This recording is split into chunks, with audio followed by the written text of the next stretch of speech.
بسم اللہ الرحمن الرحیم۔ اللہ امام کنہیں بناتا ہے؟ وَجَعَلْنَا مِنْهُمْ أَئِمَّةً يَهْدُونَ بِأَمْرِنَا، اور ہم نے ان میں سے کچھ کو امام بنایا۔ یہدون بِأَمْرِنَا، ہر ایک کو امام نہیں بناتا، اچھے معیاری بڑے لوگوں میں سے کچھ کو امام بناتا ہے۔ یہاں ایک جملہ دیا کر دوں، جن میں سے وہ امام بناتا ہے ان میں سے ایک کا نام عباس علمدار ہے، جسے استاد قمر جلالوی کہتے ہیں کہ مقام حضرت عباس کم نہیں تھا قمر، مقام حضرت عباس کم نہیں تھا قمر، پلاتی دودھ جو زہرا امام ہو جاتے ہیں۔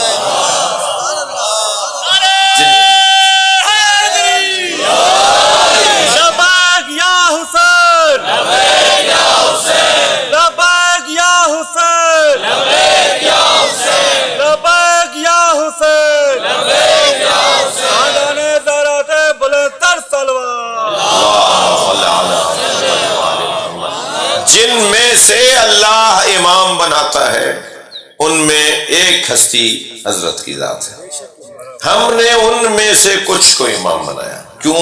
یہدون بامرنا، وہ کام جو ہم نے طے کیا ہے کہ مجھے ہدایت دینی ہے، تو ہدایت کا جو نظام میں بنا رہا ہوں وہ اس لیے کہ ایک کلاس کا استاد، ایک بڑا استاد جسے امام کہتے ہیں، استاد اللہ کے نظام تعلیم میں بڑے استاد کو کہتے ہیں، مضبوط استاد، ماہر استاد، جس کا کام بہت کچھ سکھانا ہے اللہ کی مخلوق کو۔ لہذا یہدون بامرنا، اس کا کام یہ ہے کہ وہ ہمارے امر کو پہنچائے گا، ہمارے امر کی ہدایت کرے گا، لوگوں کو ہمارا پیغام سمجھائے گا۔ اور پھر کیوں بناتا ہوں میں ان میں سے کچھ کو، کیوں بناتا ہوں ان میں سے انہی کو کیوں بنایا ہے؟ اس کی دو صفتیں، اس کی دو علتیں، دو صفتوں کے حامل لوگوں کو میں امام بناتا ہوں۔ لما صبروا، سب سے پہلی صفت ان میں یہ ہوتی ہے کہ وہ اوروں میں زیادہ صابر ہوتے ہیں، جس کے اندر زیادہ صبر ہے ہم اسے امام بناتے ہیں۔ لما صبروا وكانوا بآياتنا يوقنون۔ اور دوسری صفت یہ ہے کہ میرے پیغام پر جو زیادہ یقین سے یقین تر رکھتا ہو، زیادہ سے زیادہ یقین رکھتا ہو، جو مجھ پر زیادہ یقین رکھتا ہو، میں انہیں امام بناتا ہوں۔ پہلی صفت صبر، دوسری صفت اللہ پر یقین، پھر میں انہیں امام بنا دیتا ہوں۔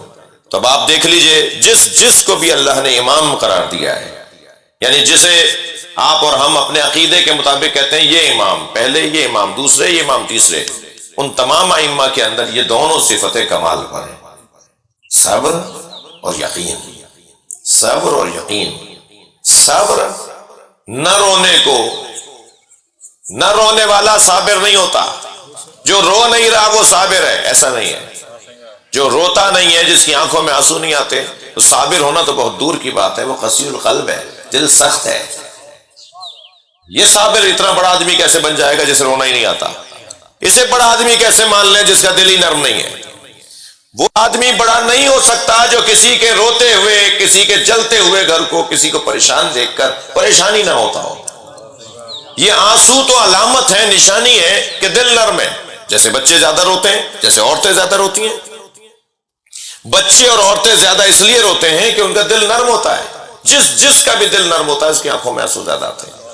اور اگر پوری قوم کو مشق کروائی جا رہی ہو کہ رونے کی شکل بناؤ، رونے کا ماحول بناؤ، نہیں رونا آتا تو اللہ سے آنسو مانگو، یعنی گویا دل نرم کرنے کی مشق کی جا رہی ہے۔ میں کسی کے تنقید نہیں کر رہا، مگر اپنے بارے میں یہ یقین سے کہہ سکتا ہوں، جو حسین مولا پہ رونے والے لوگ ہیں نا، وہ دنیا میں مسلمانوں میں زیادہ نرم دل ثابت ہوئے ہیں۔ جا کے پھٹتے نہیں ہیں، کسی کو مارتے نہیں ہیں، کسی کا گھر نہیں جلاتے، کسی کی گردن نہیں کاٹتے۔ جو رونے کی مشق کرتے ہیں وہ کسی کو رلاتے نہیں ہیں۔ یہ بہت بڑا فلسفہ ہے عزاداری کا۔ میں کہتا ہوں چھوڑ دیجئے اور چیزوں کو، صرف اسی چیز کو لے لیجئے۔ یہ کیا کر رہے ہو بھائی؟ کسی خطیب کو بلا لیتے، یہ مرثیہ پڑھ کے رو کر گریا کر کے تم نے مجلس مکمل کر لی۔ تو مجلس کا جو اصلی فلسفہ ہے وہ گریا ہے۔ یہ تو برکت ہے اس کی کہ اس کے ساتھ ساتھ کچھ اچھی باتیں بھی، قرآن کی تفسیر بھی سننے کو مل رہی ہے جی، ہدایت کی باتیں بھی مل رہی ہیں، نیکیوں کی باتیں بھی مل رہی ہیں، انسان بنانے کے پیغام بھی مل رہے ہیں۔ ورنہ یہ خود دل کو نرم بنانے کی جو ایک مشق ہے، یہ جو ایک ماحول ہے، یہ بہت بڑا فلسفہ ہے عزاداری کا۔ اور یہ بہت روشن بات ہے. تو صبر کا مطلب ہرگز یہ نہیں ہے کہ جو روتا نہیں ہے وہ صابر ہے. صبر کا مطلب ہے استقامت، بہادری، ہمت، حوصلہ، میدان میں ڈٹنا، جمنا، نظریے پر قائم رہنا، اپنے اصولوں سے ہاتھ نہ اٹھانا، اسے صابر کہا جاتا ہے.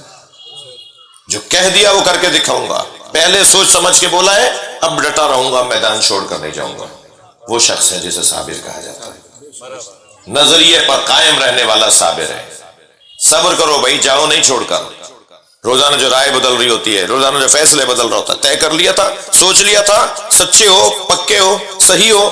پھر اگر ہم جیسوں کے لیے قرآن سے استخارہ بھی دیکھ لیا تھا، ساری باتیں ٹھیک تھیں، کام تمہارا صحیح ہے، تو پھر میدان چھوڑ کے کیوں بھاگ رہے ہو؟